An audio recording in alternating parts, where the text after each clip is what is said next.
Si e shikojnë të tjerët Shqipërinë dhe të ardhmen e saj? Natyrisht një mënyrë është të jetosh për një kohë në një vend të huaj dhe ta shohësh atë me syrin e të huaj, thon profesorët e Universitetit Georgetown në Washington. Këto ditë ata u shpërndan diploma 3 të rinjve nga Shqipëria, të cilët jetuan një vit në kryeqytetin amerikan, ku ndoqën një program trajnimi pikërisht për këtë qëllim.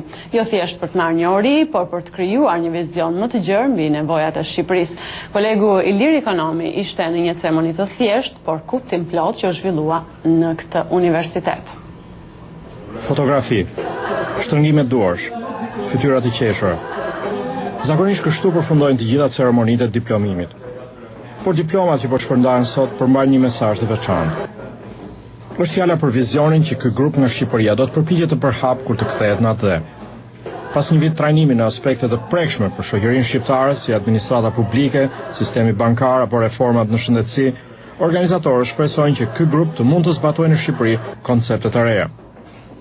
Maria Prishlak, drejtoresha e programit ESSEPS, që e bursa për vendet e Evropës lindore, e përmbledh me këto fjalë atë që ajo pret nga këta të rinj. Continue being creative, to being open to new ideas. Të vazhdojnë të jenë krijues, të jenë të hapur ndaj ideve të reja, të jenë të përkushtuar ndaj vlerave të tyre, të përkufizojnë për veten e tyre se ç'është e drejtë dhe ç'është e gabuar dhe sidomos të punojnë pa pushim për ndërtimin e asaj lloji shoqërie që ata ndrojnë për vendin e tyre.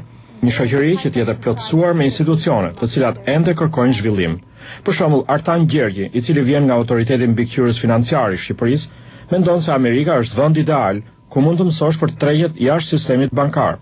Për së vërtetës, tregu financiar në Shqipëri është një treg relativisht i zhvilluar me një sistem bankar të zhvilluar, por për mendimin tim ajo çka i mungon Shqipërisë në këto momente në lidhje me tregun financiar shqiptar është zhvillimi i pjesës tjetër të sistemit financiar, pra jo vetëm sektorit bankar, por edhe sektorit jo bankar, ku përfshihen tregu i sigurimeve, tregu i letrave me vlerë, i aksioneve, i bursës, si dhe fondet e pensioneve. Më pëlqen ajo shprehje që nuk kemi nevojë të shpikim rrotën e kanë shpikur tjetër, pra mjafton ne të marrim eksperiencën e Shtetit Bashkuar të Amerikës dhe ta implementojmë në Shqipëri, pse jo? Fabian Zhilla thotë se i intereson se si sistemi amerikan i drejtësisë reagon ndaj politikave. Ai u përqendrua gjatë kursit te ligjet për antikorrupsionin dhe për investimet e huaja. Por vëmendjen e tij në Washington e tërhoqi sidomos diçka tjetër. Fatmirësisht ne jemi në një moment tepër kritik ose moment tepër të zgjedhur për shoqërinë amerikane siç janë dhe zgjedhjet.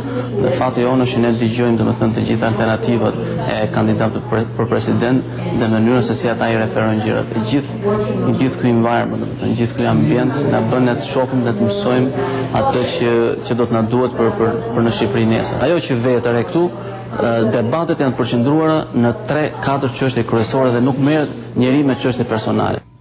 Të diplomuarit nga Shqipëria vlerësojnë shumë prakticitetin, mënyrën debatuese dhe analitike të vështrimit të problemeve që ju ofrua në këtë qendër të rëndësishme amerikane të dijes.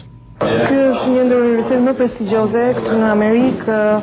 Normalisht, aktualisht programi ynë administrohet nga Georgetown University, që njihet jo vetëm në Amerikë, por edhe në botë për personalitetet që kanë nxjerrë. Doktore Maria Prishlak, e cila e ka vizituar shumë herë Shqipërinë, shpreson se kur të kthehen, 3 të diplomuarit do të përpiqen të ndërtojnë një shoqëri të begatë, por edhe që të ketë sensin e përgjegjësisë sociale. Detyra jonë ishte të mbështesim dhe t'u jepnim mjetet dhe njohuritë, por tani është detyra e tyre që ta ndërtojnë këtë shoqëri dhe t'u lënë brezave të ardhshëm fëmijëve të tyre.